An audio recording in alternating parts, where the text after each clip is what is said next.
இன்றைய விதுர நீதியை பார்ப்போம். விதுரா, அதர்மத்தினால் நிறைய பேர் சம்பாதிக்கிறார்களே, அந்த பணம் அவர்கள் குறைகளை மறைக்குமா? அரசே, தனேனாதர்ம லப்தேன யச்சித்ரம் அபிதீயதே அசம்ருதம் தத்பவதி ததா அன்யத் அவதீரியதே. அதர்ம லப்தேன தனேன யத் சித்ரம் அபிதீயதே. அதாவது அதர்மமான நேர்மையற்ற வழியிலே வந்த செல்வத்தை கொண்டு வந்து தன் குறைகளை ஓட்டைகளை மறைக்க வேண்டும் என்று ஒருத்தன் முயற்சித்தால் அசம்ருதம் தத்பவதி, ஆனால் அது என்ன, ஒரு குறையை மறைக்காது.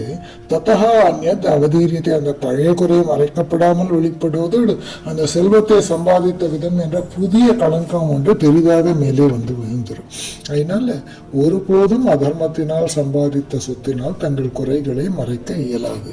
பெரியவர் இந்த ஸ்லோகத்தை ஒரு அழகான உதாரணத்தோடு விளக்குவார். கிழிந்த துணியும் ஒட்டும். பெரியவா சொல்லுவோம், ஒரு கிழிந்த துணியை மறைக்க இன்னொரு கிழிந்த துணியால் ஒட்டு போட்டால் அது கீழ்ச்சலை மறைக்காது, மாறாக அங்கே ஒரு ஒட்டு இருக்கிறது என்பதை அசிங்கமாக எடுத்து காட்டும். அது போலதான் பாவத்தை செய்தவன் அந்த செல்வத்தால் மறைக்க நினைப்பது.